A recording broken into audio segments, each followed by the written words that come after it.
Naging sentro ng makabuluhang aktibidad ang Camp Martin Tufilo Delgado sa Fort San Pedro, Iloilo City sa pamamagitan ng automatic counting machine roadshow at demonstration activity umaga nito lamang ika-21 ng Enero taong kasalukuyan na dinaluhan ng mga opisyal mula sa Philippine National Police, Philippine Coast Guard at Commission on Election.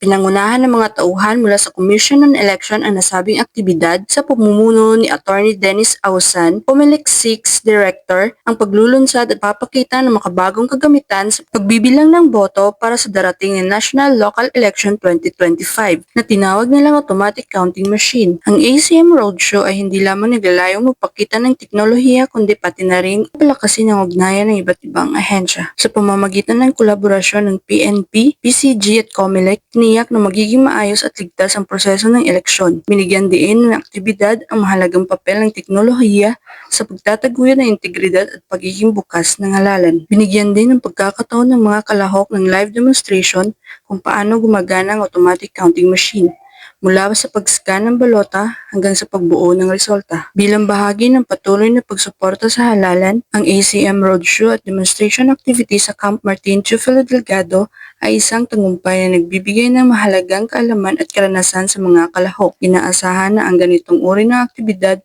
ay magpapalakas ng tiwala ng publiko sa eleksyon at magbibigay daan sa mas malawakang paggamit ng teknolohiya sa iba pang aspekto ng serbisyong publiko. Sa kabuuan, ang ACM Roadshow at demonstration activity kasama ang suporta ng iba't ibang ahensya ng gobyerno ay isang patunay ng patuloy na dedikasyon ng pamahalaan at mga kaugnayan institusyon sa pagtataguyod ng mapayapa at lantad na halalan para sa lahat ng Pilipino. Dahil layunin ng lahat na magtaguyod ng halalan na magbibigay ng tiwala sa ating mga kababayan at magpapakita ng integridad ng ating demokratibong proseso. Mula dito sa Police Regional Office 6, ako ang inyong Police News Network Correspondent, Patroluman Ledilyn Mansagon, alagad ng batas, tagataguyod ng Balitang Pulis.